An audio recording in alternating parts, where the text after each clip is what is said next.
Right Honorable Speaker, honorable members of Parliament, distinguished ladies and gentlemen, I didn't really want to come, partly for the reasons that have just been stated by the last 2 or 3 speakers. We have been debating this for years. I was a member, a chairman of the Committee of Experts that formulated proposals for the Constitution. Our proposals were then submitted to the Consultative Assembly. And right from the word go,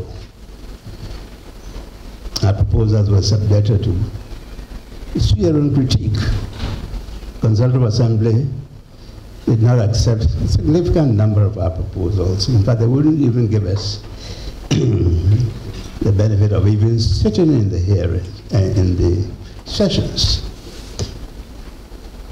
And so sometimes when I'm called the father of the Constitution, I want to disclaim certain portions of the Constitution because the critical recommendations of the committee were rejected. Example, the nature of the Council of State. The Right Honorable Speaker mentioned, ex-presidents, but not only ex-presidents, as chief justices who wanted to have a very viable Council of State, membership for 40 or so, appointments made by various organizations, including Parliament, the President's role limited to a very, very small appointing powers, so that you have a forum where a partisan victory at the elections would not necessarily determine the debate. They rejected that. Talking of the division of executive powers, we proposed executive president cum prime minister, so that there would be a diffusion of the executive authority and that there would be also a division of labor, with the president having time to travel abroad and represent people, and the prime minister actually coordinating the economy, the management of the economy and so forth. And they said, oh, you can't have 2 lions in the same hole, among other things. And that was rejected. We wanted a strong executive, not only from supporters of PNDC, but from supporters of people like Bachelor Folsom, Professor Folsom, who was certainly not on their side. They wanted a strong executive to hold the country together and all the rest. We proposed the election of what is now called the chief executives of district assemblies, but not by the entire electorate, by at least members of the assembly. That was rejected. We raised the question of proportional representation in a very strong form. Even went to Germany to study that system of proportional representation, which combines various elements. That was rejected. It's too complicated. We wanted a local government which would really decentralize. The predominant feeling is that we don't want local government to be too autonomous. We want them to be controlled by the central government. So this was the mood of the Consultative Assembly, which came out with a final draft. And I must point out that because they rejected a significant number of our proposals, they fell back on previous constitutions.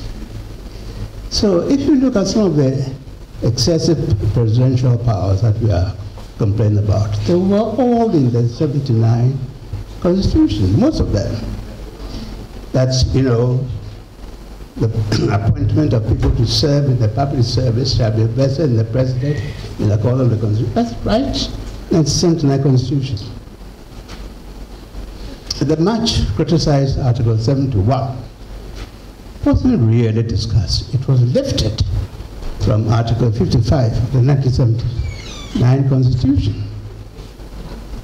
So that was the background.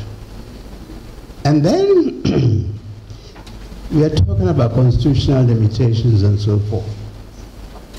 But people have forgotten how politicians act. I can give you 2 or 3 clear examples where, in addition to the provisions of the Constitution, more powers have been added to the executive. Consider, ladies and gentlemen, the Presidential Transition Act. That was the act which for the first time enunciated the rule that upon the swearing in of a new president, all public and statutory corporation boards will be dissolved, the new ones appointed. That was the first time. Previously, they were trying to implement that by practice. So in 2012, for example, a letter went round from the Chief of Staff, various corporations, including the Bank of Ghana, stepped down because there's a new government. And people like Samuel Okujeto, challenged this. So then they came with a Presidential Transition Act, which was quite clear that chief executives as well as members, directors of all these will be removed upon the swearing of a new president. It was only the Supreme Court subsequently that qualified it by saying that chief executives would remain in certain because they were public officers, that the removal goes on. That was not by virtue of the Constitution, it was by virtue of additional powers of the Presidential Act. Another thing, until the Right Honorable reversed the situation, a Speaker of Parliament had interpreted Article 108 of the Constitution to mean that every measure which involved the minutest expenditure would be subject to presidential approval before the bill was introduced. The Right Honourable Speaker said, this is not warranted by the interpretation of the Constitution. That's how he started this private members' bill. Before then, members of Parliament just accepted the position that they could not prepare and submit bills. So we have to look at the appointment of members of Parliament to boards. That was not warranted in the Constitution. So my other point that I want to raise is this. Do you really think that all the restraints that are necessary should be constitutionally stipulated? And people were saying that, there should be a limitation on the number of ministers. It's really a matter of, management, a matter of common sense. You can't have excessive. Do you want the Constitution to say you can't have this? In order to do this, you want the Constitution to stipulate the number of Supreme Court judges that you have? Do you want the Constitution to say that you must cooperate as rival parties in order to advance the national team? The only thing I have against the proposals of the, the Minatics Committee of IEA is that they did not actually go to the extent of saying that politicians or political parties must share power. Yes, why is sharing power not contemplated? If you share power, then there will be no need for this panic at every election, because there will be something for a particular party. There will be some participation in the appointment of all the things you are worried about, the electoral commission, charges and so forth. All these can be worked out.